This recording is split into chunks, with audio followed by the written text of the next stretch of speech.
Hey everyone, welcome back to part 3 of my Dark Avenger comic review from comics last week. I know I said we were going to start off with Green Lantern 48. Let me put that down for just a few minutes, and because the best comic of the week is conjoined with that, and I've decided let's just do a quickie on Superman's Secret Origins, number 3.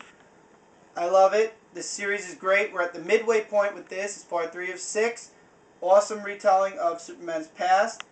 Originally, I was not for this comic because I am particular to the Man of Steel series in 1986 because that was the Superman retelling of my time.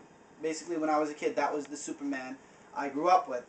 I later realized that this is not covering over Man of Steel and retelling Man of Steel. This is retelling Birthright, which retold over Man of Steel. Now, for those of you who suffered through that shit and actually read the whole thing, you know that that was the worst retelling of Superman's past ever. I don't care if it got awards. I don't care if everybody on this planet thought it was really good. It was horrible. It was a terrible retelling of Superman's origins, and it just deserves only 3 years of life, because it's only been 3 years since Birthright, and already we have another Secret Origins, another retelling of his past. So you know what? I'm actually for this now. I actually say, you know what? If this is going to destroy and put into the past Birthright for all eternity, then here you go. This is perfect. And it's really good, this story. You have scenes... Jeff Johns is a great writer, at least in this comic series. I mean, I hear mixed about him as far as certain comics. This retelling is great. He actually has incorporated pieces, at least from what I see, from the Christopher Reeves movies into this. Little spoiler, but really not if you've seen the Christopher Reeves movie. Superman's first appearance is saving Lois Lane from falling off a building with a helicopter following right behind her. So basically Superman's first appearance is, even though it happened in Man of Steel and in Birthright, it has a feel of the Superman movie, because first he catches Lois and then right after with one hand catches the helicopter. I'm sorry, you can't get any better than that. Then the feel of Man of Steel comes in when he lands and everybody wants something from him. So it's really good. It's a really good series. I think Jeff Johns is trying to embody pieces of Man of Steel into this retelling, which is awesome because Birthright had nothing even close to Man of Steel conjoined with it. This does. So he's trying to bring Man of Steel back while still telling a brand new origin. Love it. You should be picking this up. You can get the other 2 issues. Trust me, they're out there. I would be getting this series. It is a good sign for future Superman comics once they get through this new Krypton shit and put it in the past. In the dark past forever. Thank you, God. New Krypton is only 12 parts, and we only have 2 more to go. Then we get to have some fun. Okay, now let's get into Green Lantern number 48. I would read this comic before reading Blackest Night 5 for the simple fact that this takes place before Blackest Night number 5. As a matter of fact, the last page of Green Lantern 48 leads into the first page of Blackest Night number 5. So if you rather read Blackest Night number 5 first, then you're just going to get a backstory when you read Green Lantern number 48. Anyway, brief little synopsis. Start off on Agent Orange's world. Laura Flez, I cannot pronounce his name, fuck it, Agent Orange. And Atrocitus wants his lantern. And of course, Agent Orange knocks him out before Atrocitus could kill all the Black Lanterns. So now Agent Orange is all by himself, and he can't stop the Black Lanterns. Thank God everybody shows up. The huge lantern powwow that's been conjoining Indigo, Hal Jordan, Star Sapphire, Sinestro, and Saint Walker, and they all save Agent Orange. They have a huge powwow talk, and they basically say they all have to get together and stop the Black Lantern.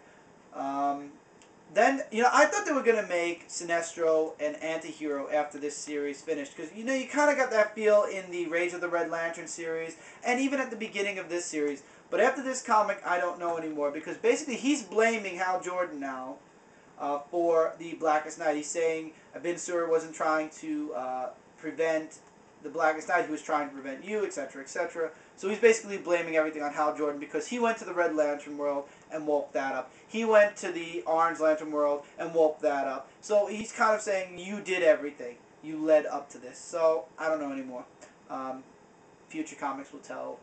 And also you hear Hal Jordan say, "I'll deal with the Guardians after all this. I'm quitting because it's retarded. This is the Guardians' fault, etc., etc."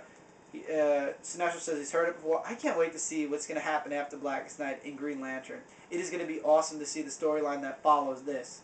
But first, let's get through Blackest Night, shall we? Yes, we shall. Awesome book. So basically, in the end, everybody agree. They go to Atrocitus' world because he's raging like crazy. And this is the first time you actually get to see Atrocitus calm and collected. And you even see Satan Walker trying to make friends with Atrocitus, which is kind of failing but kind of not. Because you see that, well, I don't know if it's because they know they have to work together or for the simple fact that he is actually making a bomb. But you see Satan Walker really trying to connect with Atrocitus, and it is really... it's good. And in the very last page, you see all of the lanterns coming to them, and basically they're going off to find the Black Lantern and stop the Black Lanterns. Been saying this since my first comic review. You should be getting this series. It is awesome. You are not that far behind. There's only about 4 or 5 issues in Green Lantern, and there's only 5 issues of Blackest Night. If you don't want Green Lantern Corps, that's your call. I would get it, especially after the last comic I reviewed.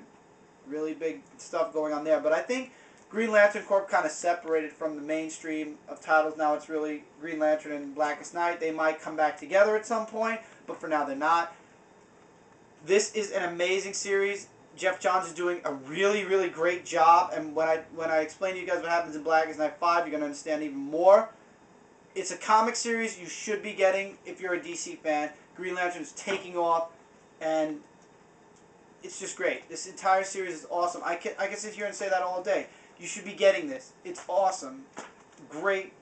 Great. Now, for the best comic of the week, in my opinion. Blackest Night, number 5. And if you got your hands on this, you got the ring that is on my hand right now. The Green Lantern ring.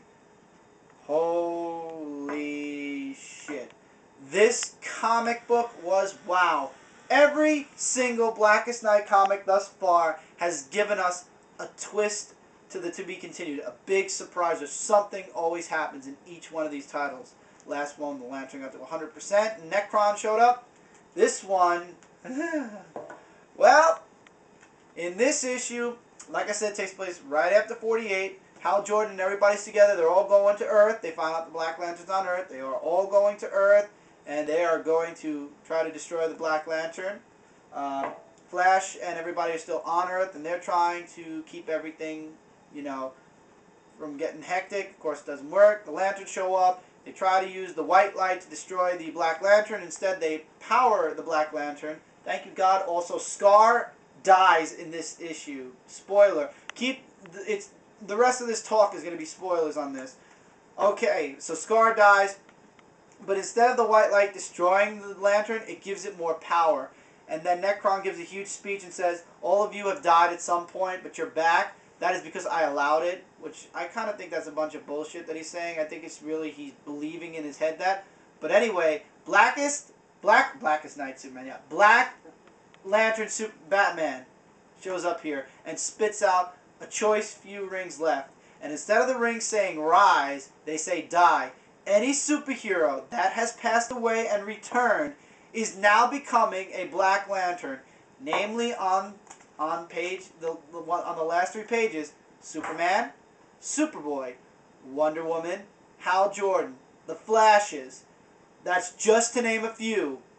Donna Troy also goes Black Lantern.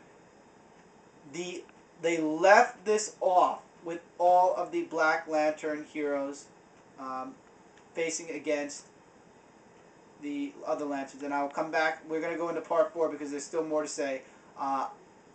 I'll try to keep part 4 as brief as possible. I'll catch you guys in part 4 in a few seconds.